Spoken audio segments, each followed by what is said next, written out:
Bom dia!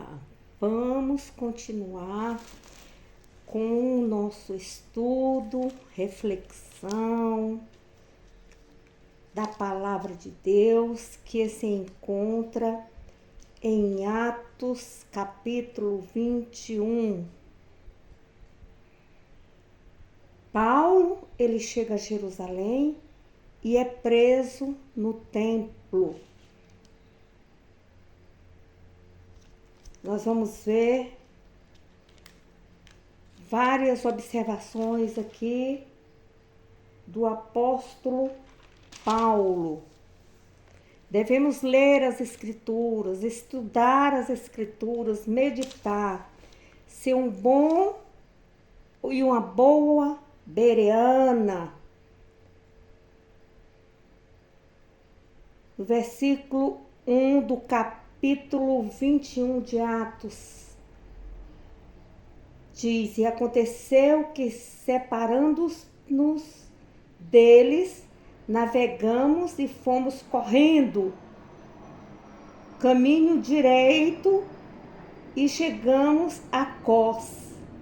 E no dia seguinte a Rhodes, de onde passamos a Pátara, achando um navio que ia para a Fenícia, embarcamos nele e partimos.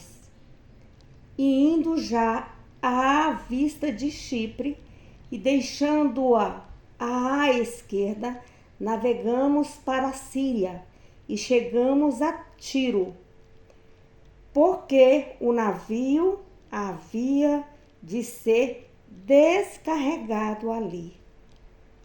E achando discípulos, ficaram ali 7 dias. E eles, pelo Espírito, diziam a Paulo que não subisse a Jerusalém. E havendo passado ali aqueles dias, saímos e seguimos nosso caminho, acompanhando-nos todos, cada um com sua mulher e seus filhos, até fora da cidade. E posto de joelhos na praia, oramos. E saudando-nos uns aos outros, subimos ao navio, e eles voltaram para casa. E nós, concluída a navegação de Tiro, viemos a Ptolemaida e, havendo saudado os irmãos, ficamos com eles um dia. No dia seguinte, partindo dali Paulo e nós, que com ele estávamos, chegamos a Cesareia e, entrando em casa de Filipe, o evangelista, que era um dos 7, ficamos com eles. Glória a Deus, aleluia. Então você observa que eles foram ali levados pelo Espírito. O Espírito Santo não estava proibindo Paulo de ir a Jerusalém, pois era da vontade de Deus que ele fosse. Deus, porém, estava dando a Paulo um aviso que muito sofrimento o aguardava na sua ida para lá. Provavelmente o Espírito disse aqui em Tiro o mesmo que dissera em Cesareia. Paulo, porém, estava decidido e disposto até mesmo a morrer por amor ao Evangelho. Aleluia! Será que nós estamos dispostos a morrer pelo Evangelho? Devemos refletir constantemente. Podemos observar aí também que os irmãos, eles se reuniam para estar orando. Eles ficaram ali 7 dias em espírito e orando. Glória a Deus, Aleluia.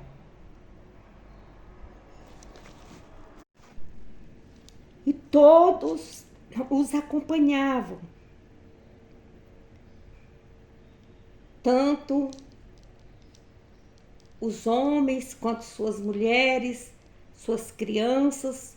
E você vê que eles paravam, e eles pararam ali à beira do mar, na beira da praia, e se colocaram de joelhos, e eles oravam, saudavam-se uns aos outros. Versículo 9. Tinha este 4 filhas donzelas que profetizavam, e demorando-nos ali por muitos dias, chegou da Judéia um profeta por nome Ágabo, e vindo ter conosco, tomou a cinta de Paulo, e ligando-se os seus próprios pés e mãos, disse: Isto diz o Espírito Santo: assim ligarão os judeus em Jerusalém o varão de quem é esta cinta, e o entregarão nas mãos do gentio. E ouvindo nós isso, rogamo-lhes, tanto nós como os que eram daquele lugar, que não subisse a Jerusalém. Aleluia. Glória a Deus. Então nós podemos observar as filhas que profetizavam. A igreja pode receber o dom espiritual de profetizar. Um dos dons de manifestação do Espírito. Entretanto, nos escritos do Novo Testamento, não consta que uma mulher exerce o ministério de profeta. O versículo que apreço diz que as 4 filhas de Filipe profetizavam, mas não são chamadas de profetisas. Por outro lado, somente homens, como é o caso de Ágabo, aí em Atos, capítulo 21, 10, versículo 10, são chamados de profetas. Isto quanto ao dom ministerial de profecia. Então, aqui é uma questão de entendimento. Em grego, propeteusai é profetizavam, mas elas não eram chamadas de profetisas, e sim profetas. Aí nós vemos um profeta por nome de Ágabo. Ágabo, um dos profetas que predisseram a fome de 46 depois de Cristo. Agora prediz que Paulo será preso e encarcerado. Quanto mais perto de Jerusalém Paulo se aproximava, tanto mais claras e específicas ficaram as revelações sobre a sua vida. A profecia de Ágabo não dizia que Paulo não fosse a Jerusalém, mas somente o que lhe aguardava, o que ia acontecer lá. Você pode notar que nenhum incidente registrado no Novo Testamento, o dom de profecia foi usado para dirigir pessoas em casos que pudessem ser resolvidos pelos princípios bíblicos. As decisões no tocante à moralidade, compra e venda, ao casamento, ao lar e à família devem ser tomadas mediante a aplicação e obediência aos princípios da palavra de Deus, e não meramente a base de uma profecia. O Novo Testamento, expressões vocais proféticas visavam, em primeiro lugar, a edificação, exortação e consolação da igreja. Frequentemente, a orientação no cumprimento da missão. Aleluia! Glória a Deus! Então, aqui podemos observar o alerta acerca das profecias, que ela é usada para orientação e cumprimento da missão do Evangelho, levar a palavra do Senhor e que as pessoas venham se converter. Aleluia! Glória a Deus!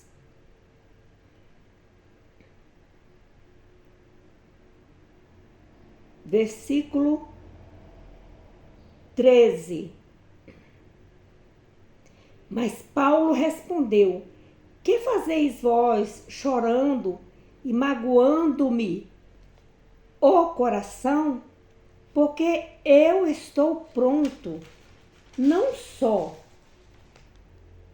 a ser ligado, mas ainda morrer em Jerusalém, pelo nome do Senhor. E como não podíamos convencê-lo, nos aquietamos, dizendo: faça-se a vontade do Senhor.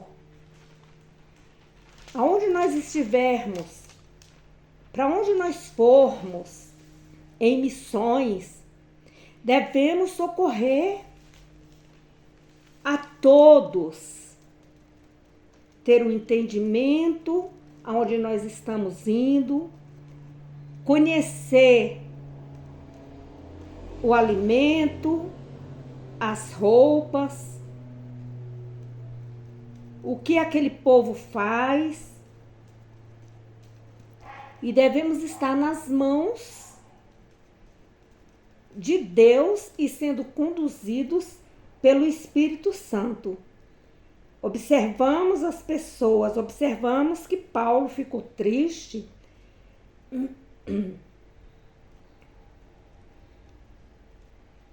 e porque o povo estava chorando com as coisas que iriam acontecer. Mas Paulo, ele disse que estava preparado, porque ele confia no Senhor.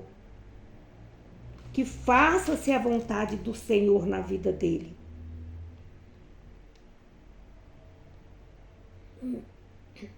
Esse trecho do versículo 13 demonstra que a vontade da maioria, ou até mesmo o desejo unânime dos crentes genuínos e sinceros, nem sempre significa a vontade de Deus. É o desejo do coração do homem, mas nem sempre significa que é a vontade de Deus. Paulo não estava indiferente à imploração e às lágrimas dos seus amigos. Mesmo assim, não podia alterar seu próprio resoluto em sofrer e o encarceramento ou as prisões e até mesmo morrer por amor ao nome de Jesus. Belo exemplo, não é? Será que estamos preparados para isso? A sofrer e a morrer pelo nome de Jesus? A ir em missões? Dizer eu sou missionário e eu vou sofrer. Eu sei que eu vou passar por isso. Portanto, falar assim, faça-se a vontade do Senhor. Nós vemos muitos exemplos nos tempos atuais. Pessoas que se dizem missionários, missionárias, que se dizem ter sido enviado para fazer missões. Mas chegando lá, quando aquela comunidade tem algum problema, algum intempérie, eles são os primeiros a colocarem a mala nas costas e voltarem para trás. Devemos cuidar primeiro de nós, da nossa casa. Arrumar a nossa casa, é isso que Jesus fala. Devemos ter sabedoria, entendimento, porque a missão se inicia na minha casa, se inicia na minha vizinhança, no vizinho da direita, da esquerda, da frente, da retaguarda. Missões começam na minha igreja, ajudando o pastor da minha congregação, viver em obediência. Falar, eis-me aqui, estou pronto, pastor.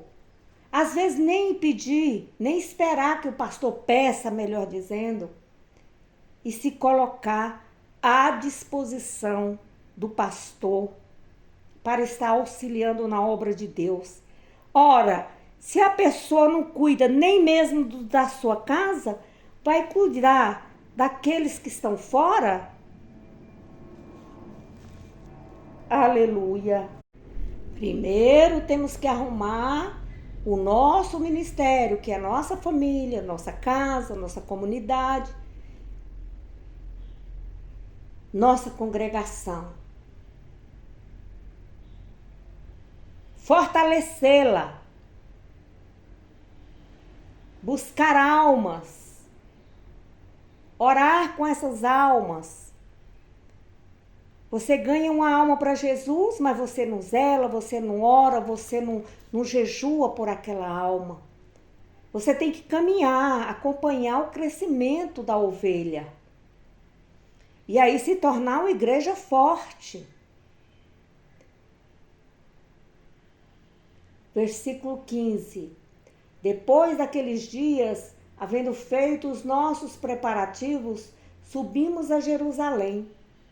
E foram também conosco alguns discípulos de Cesareia, levando consigo um certo Mnason, natural de Chipre, discípulo antigo, com quem havíamos de hospedar-nos. E logo que chegamos a Jerusalém, os irmãos nos receberam de muita boa vontade. No dia seguinte, Paulo entrou conosco em casa de Tiago e todos os anciões vieram ali. E havendo-o saudado, contou-lhes minuciosamente o que por seu ministério Deus fizera entre os gentios. E ouvindo eles, glorificaram o Senhor e disseram: bem vês, irmão, quantos milhares de judeus há que creem, e todos são zelosos da lei. E já acerca de ti foram informados de que ensinas todos os judeus que estão entre os gentios, e apartaram-se de Moisés, dizendo que não devem circuncidar os filhos, nem andar segundo o costume da lei. Que faremos, pois? Em todo caso é necessário que a multidão se ajunte, porque terão ouvido que já és vindo. Faze, pois, isto que te dissemos. Temos 4 varões que fizeram votos. Toma estes contigo e santifica-te com eles, e faze por eles os gastos para que rapem a cabeça, e todos ficarão sabendo que nada há daquilo de que foram informados acerca de ti, mas que também tu mesmo andas guardando a lei. Todavia, quanto aos que creem dos gentios, já nos havemos escritos e achados, por bem que nada disto observem, mas que só se guardem do que se sacrifica aos ídolos, e do sangue, e do sufocado, e da prostituição. Então Paulo, tomando consigo aqueles varões, entrou no dia seguinte no templo, já santificado com eles, anunciando serem já cumpridos os dias de purificação, e ficou ali até se oferecer em favor de cada um deles a oferta. Aleluia. Aleluia. Muitos discípulos, bem como o profeta Ágabo, profetizaram dos sofrimentos que Paulo passaria se fosse a Jerusalém. Esses cristãos interpretaram a palavra profética como uma orientação pessoal a Paulo para que ele não fosse a Jerusalém. Paulo, embora reconhecesse a veracidade das revelações, não aceitou a sincera interpretação que os discípulos deram à profecia. Confiava na orientação pessoal do Espírito Santo e na palavra de Deus aplicada pessoalmente a si para tomar uma decisão tão importante. No tocante ao nosso ministério futuro, devemos esperar numa palavra pessoal de Deus e não meramente depender da palavra de outras pessoas. Devemos colocar a profecia em prova.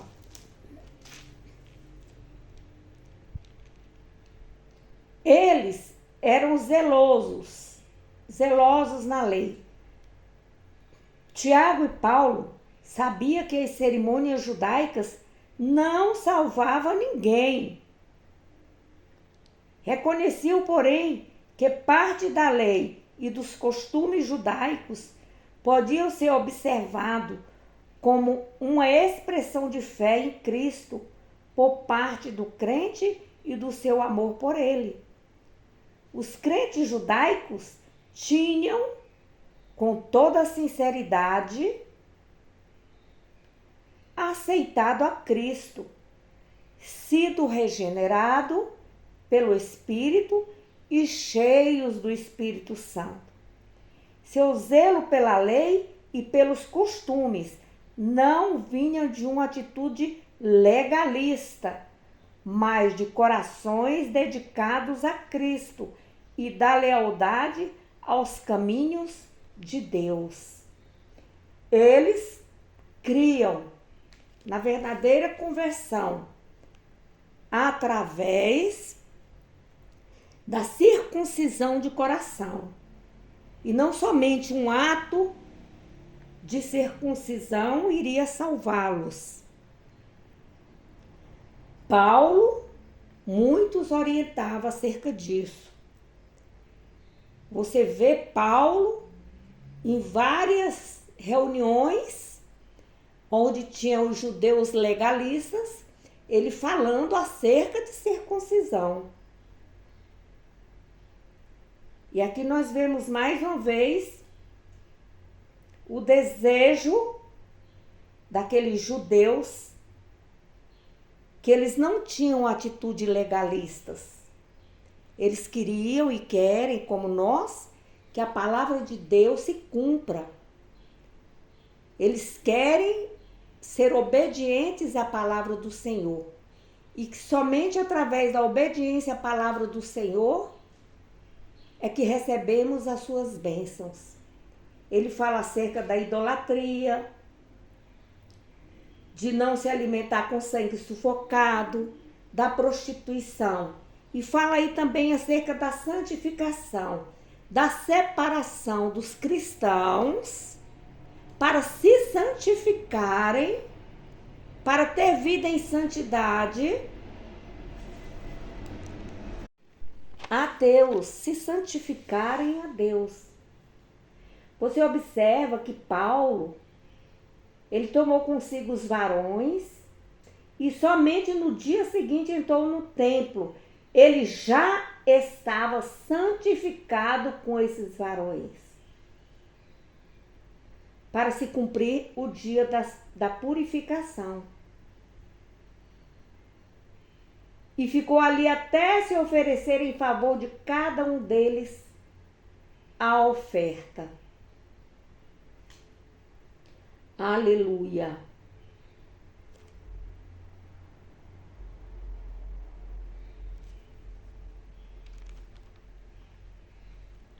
Versículo 27.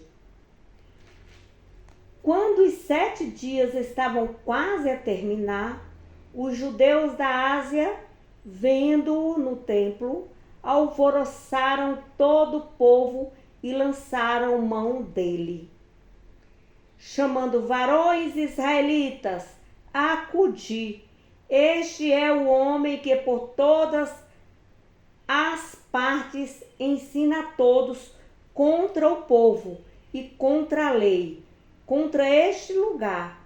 E demais disso, introduziu também no templo os gregos e profanou este santo lugar. Porque tinha visto que ele, na cidade, a Trófimo de Éfeso, o qual pensavam que Paulo introduzira no templo. E alvoroçou-se toda a cidade, e houve grande concurso de povo, e pegando de Paulo, o arrastaram para fora do templo, e logo as portas se fecharam. E procurando eles matá-lo, chegou ao tribuno da corte o aviso de que Jerusalém estava toda em confusão. Então, porque Paulo estava ali pregando a palavra do Senhor, pregando sobre Jesus, todos se alvoroçaram ali, os que não eram convertidos, e amarraram Paulo e colocaram ele para fora do templo. E procurando eles matá-lo, chegou ao tribuno da corte o aviso de que Jerusalém estava toda em confusão. Este, tomando logo consigo soldados e centuriões, correu para eles. E quando viram o tribuno e os soldados, cessaram de ferir a Paulo. Então aproximou-se o tribuno, o prendeu e o mandou atar com 2 cadeias. E lhe perguntou quem era e o que tinha feito. E na multidão, uns clamavam de uma maneira, outros de outra, mas como nada podia saber ao certo, por causa do alvoroço, mandou conduzi-lo para a fortaleza. Então mandou conduzir Paulo para a prisão. Ele já estava ali, todo cheios de cadeias, né, de correntes. Então foi fácil de levá-lo para a prisão. E sucedeu que, chegando às escadas, os soldados tiveram de lhe pegar por causa da violência da multidão, porque a multidão do povo o seguia, clamando: mata-o! E quando o ia introduzir Paulo na fortaleza, na prisão, disse Paulo ao tribuno: é-me permitido dizer-te alguma coisa? E ele disse: sabes o grego? Ele ficou admirado, né? Uai, Paulo, você sabe o grego?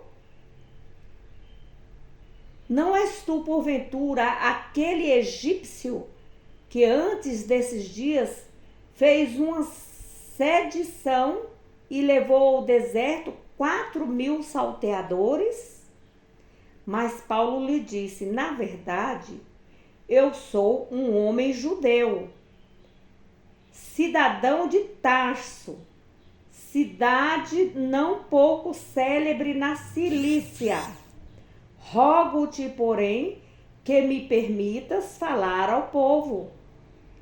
E havendo-lhe permitido, Paulo, pondo-se em pé nas escadas, fez sinal com a mão ao povo e, feito grande silêncio, falou-lhes em língua hebraica, dizendo: aleluia. Então, no capítulo 22, nós vamos ver o discurso de Paulo. Paulo foi preso ali injustamente. Ele era judeu, ele falava grego,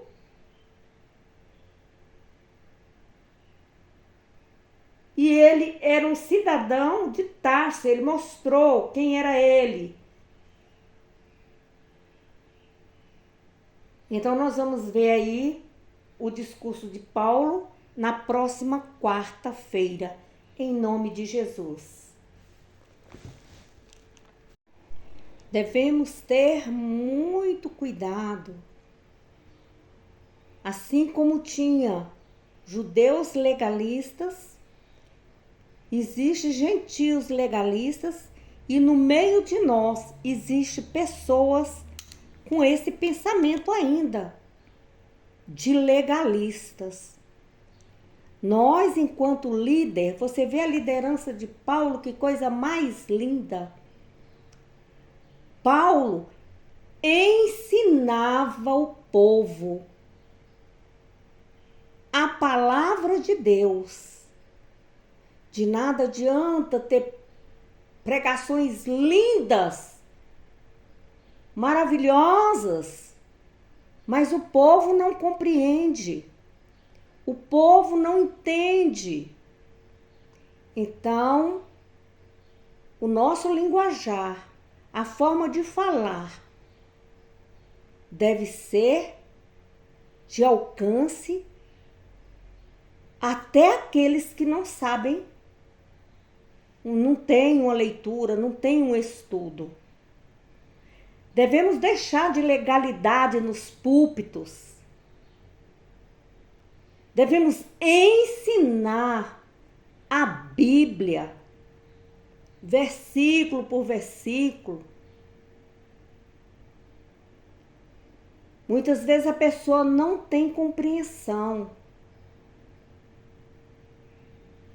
do que a palavra do Senhor está querendo dizer naquele dado momento.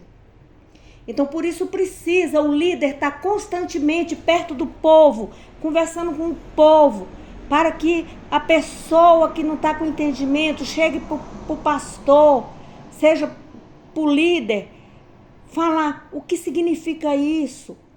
Então, o pastor, com bom coração, se assentar com aquela pessoa e explicar a palavra, explicar o evangelho. Não somente ficar ali voltado para lindas pregações, mas se assentar com o novo convertido e ensinar a palavra.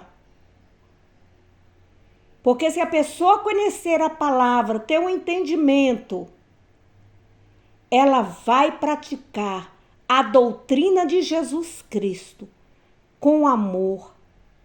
E jamais essa pessoa vai sair da casa do Senhor, da presença do Senhor, porque ela teve o temor, ela aprendeu com o homem e com a mulher de Deus, que verdadeiramente ensinou o caminho de Jesus